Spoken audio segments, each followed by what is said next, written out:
Welcome to the Faithful Fireside Podcast. It's an image to capture some kind of structural thing built into society. Yeah. Right? So, super cool. The idea really then is not to just look at all these different dragon stories and collect them, but to kind of figure out, like, what are all these things trying to teach us? What do they reveal about heaven and earth and chaos and order and all that stuff? So one thing I think is interesting that you can use to kind of span every one of the stories, kind of going back to the Garden of Hesperides and the dragon that's kind of wound around it, sort of guarding it. Okay. Dragons are always at these thresholds, right? There's always like something that you need to cross or you need to enter into, gardens, caves, city gates, and that's where you're going to find the dragon. So thresholds are always super important in every story.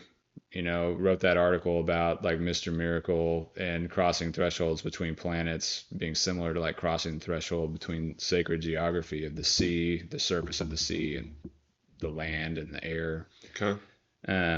You always have to pay attention to that, like who moves from what to what and what's the symbol of that geography. So they're threshold watchers, which is kind of funny because now, how would you turn that into a joke? You put a dragon at the grocery store, or you put a dragon at Walmart, because now this place where you have to go all the time that's like super mundane. When you go there, there is like this fierce deity-like hybridized creature that's guarding the door or guarding the carts, and you have to get the cart to go to the grocery store to shop. And then you put that into, I don't know, or even there's a dragon in the office by the printer, because the printers are horrible things, right? You do that, and now you just make an Office Space movie where there's a dragon in the printer room that everybody's got to go conquer to get their TPS reports printed out. You know what I mean? All of a sudden it starts to get stupid because of the kind of the mundane silliness of modern life, right? Because like what threshold do you cross? What challenge do you overcome? What do you have to integrate? What sacred space is there? And there's not any, ultimately, right? Yeah. So you can kind of make a joke by putting dragons in weird places like that, because the expectation is the dragon's always at the threshold of something great, right? Something worth crossing, right? That's why you want to go there. Which reminds me of a story before we kind of talk about what dragons are. This is kind of came up. This is not in the script, which half the things I say are not going to be in the script. But I'd heard a story once that there was this city, and the city was being plagued by a dragon. Okay, on the outside, at the gates, anybody that came to go into the city or to leave the city, the dragon would eat.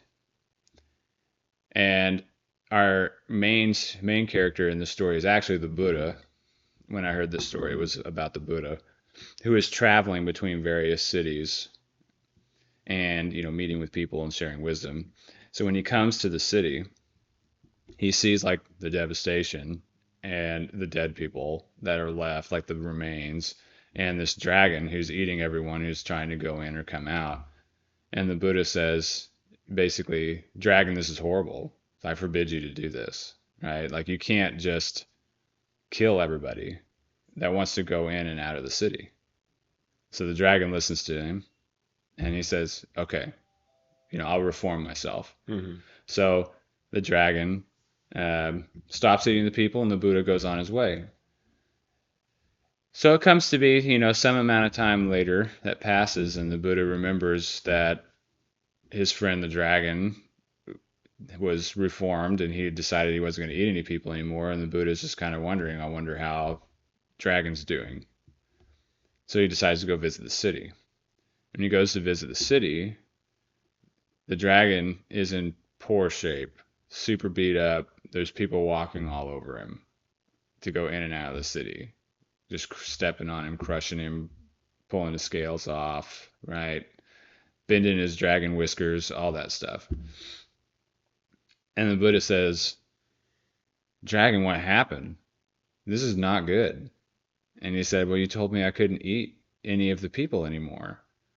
And he said, yes, but I didn't tell you you couldn't growl, which is kind of a cool thing to set on, right? Yeah. So you just let that set. I'm not going to explain it. But it's an interesting thing that the dragon's at the threshold of the city, and the kind of question is, while the dragon sits on the threshold, like, what is it doing and what is it supposed to do? You know? So Buddha doesn't ever tell him to move from the threshold, tells him not to eat everybody, doesn't tell him not to growl, and so you just kind of leave it to sort of think about, Right. what should you do or what would you expect at the threshold. So anyway, thresholds. So what is a dragon? This is the next thing. So we kind of got an idea of the history and what's all shared, and gave a story about a dragon sitting at a threshold.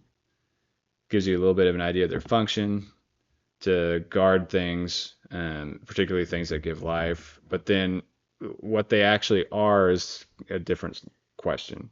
Okay. So they're always some sort of a hybrid thing, so there's like a lizard or a snake body. It usually can coil. Oftentimes they have wings, so now they can fly.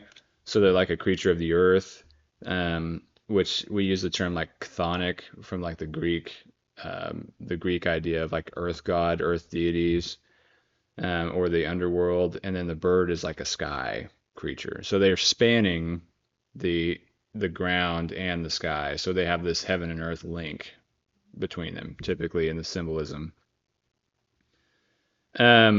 Then because they span the things, they're kind of like this bridging entity between heaven and earth. So it needs to, you would think it would mediate between the two things, because it can span the two things.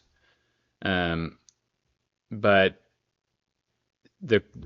they have that spanning in common, and what you'll end up having in like the far eastern version of the dragon is like the dragon is a sign of imperial power. That thing will actually be like a positive image most of the time. And then you'll have the western dragon, which is like sort of also doing this spanning. Like there's something that's transcendent about overcoming the dragon, but the dragon is like this negative thing. But they're still doing this. They're the same kind of creature in both cases, right? And we talked about the guardian of the Hesperides. So we'll go ahead and skip that because I already kind of covered that bit. And this is where it'll really kind of solidify into that hybridized thing, being a guardian of either a place or treasures, or some sort of a boundary keeper. You can kind of take the idea of boundary keeper and like hybrid spanning creature and turn that into something else. If you think about like the Garden of Eden in Genesis 3. So there's the serpent that comes in. But after the fall of man, or just the fall, the people, Adam and Eve are cast out, and then there's like a cherubim with like a flaming spinning sword that gets placed on the guardian to guard basically entry. They can't come back into the garden, right? So you kind of have this idea that the guardian is also embodying that same sort of angelic cherubim type pattern for a guardian entity creature.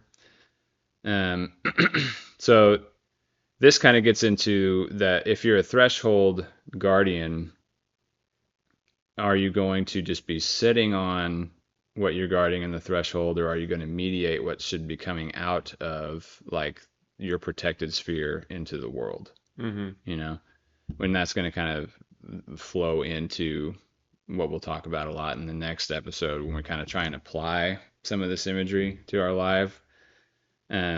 But there's always something mediating the threshold. The question is like, in that mediation, is there a flow, or is it stopped up, like dammed up, so nothing moves? Okay. Right.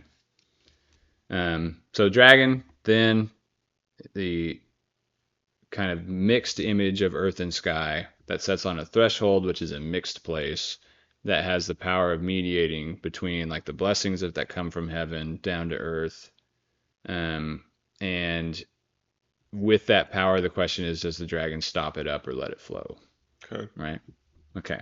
So that's pretty much what a dragon is. It's not that hard to kind of imagine that once you kind of get the idea of spanning these two zones. Because the question is always like, well, why does it have like the Chinese dragon have the deer antlers or like talons of a bird and all those sorts of things? And that's really just kind of showing its hybrid nature, like the winged serpent from, like Western dragons. It's not so much important.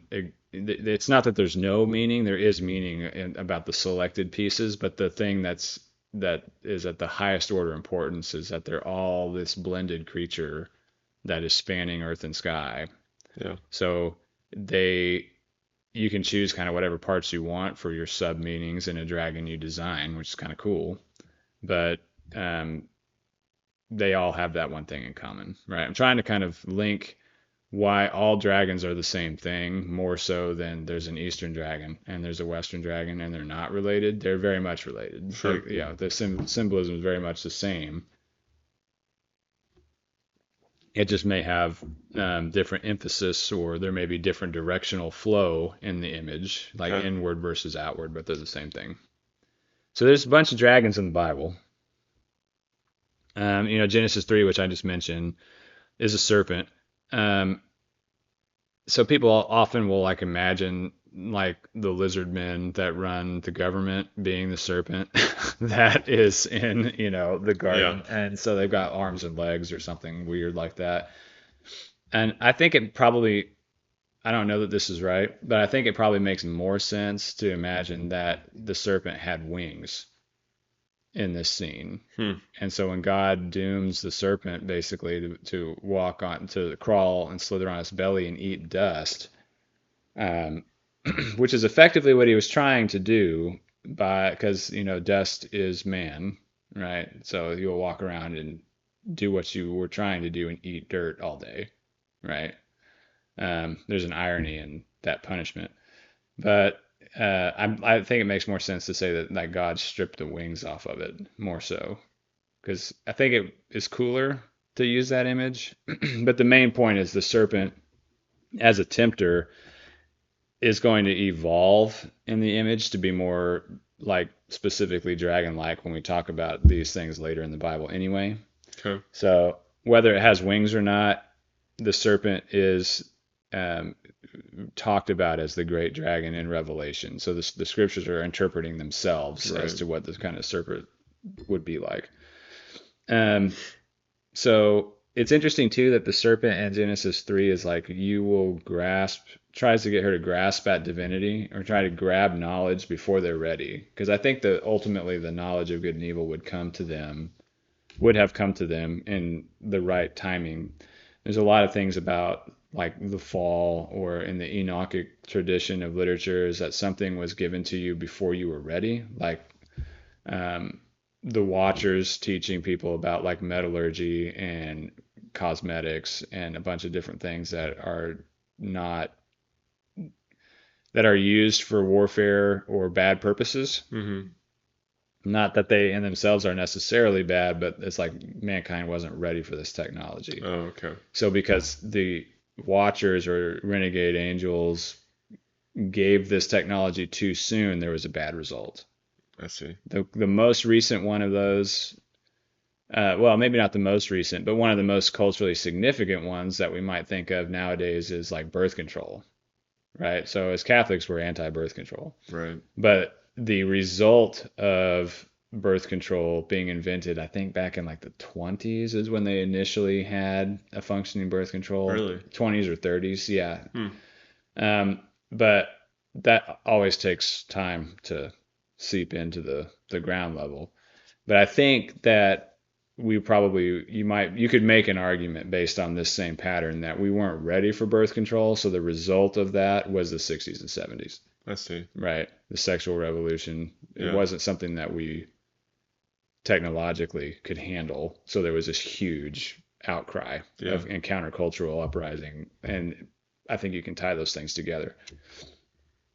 That would be an example of, angelic spirits doing something from like Enoch, or you might envision that as a dragon that let something across the threshold that wasn't ready to cross, or brought something on purpose that wasn't supposed to cross. Yeah. Just different ways to think about it. And in the Christian tradition, there's really a lot of depiction of dragons as bad things. They're chaos things, growing kind of from the Tiamat image. Like another one, is Leviathan.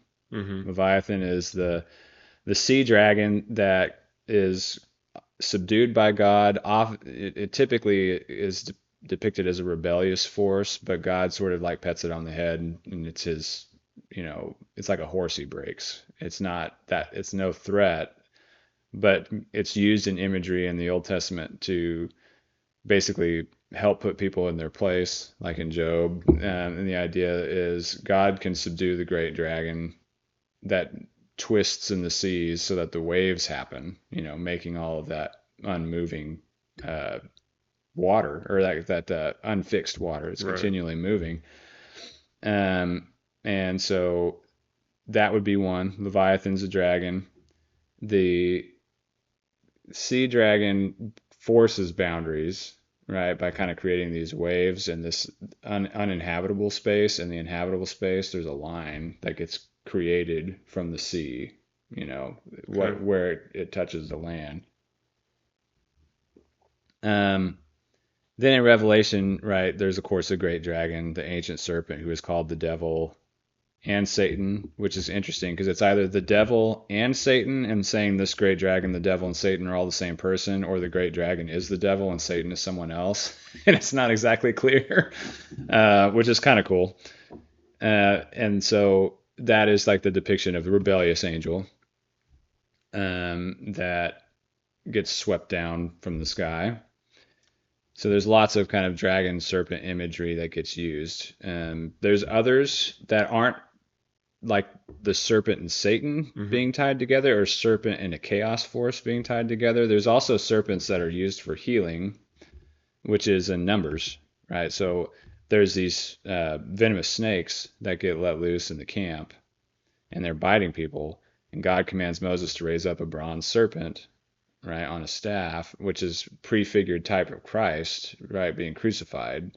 We're going to raise up Christ on the cross, and anybody that looks at this will be healed, So the bronze serpent is very interesting, and from the tradition of the bronze serpent, you can kind of get this sense of how like ambiguous the image can be. We've talked about positive and negative dragons. The serpent is poisonous, and a lot of dragons are poisonous, like they'll have a poison bite or something. The thing that has the venom, I should say, is also the thing that has the antidote, right? That's true. Right. So you'll have the serpent that bites will put up the bronze serpent, right? Because it is its own cure. And that kind of goes into lots of imagery with like serpents eating their own tails, like the Ouroboros and things. There's just a lot of, it's an ambiguous image because of that, if that makes sense, right? Which goes more into the hybrid nature of the image. That also kind of makes it ambiguous. So there's lots to this serpent imagery like that.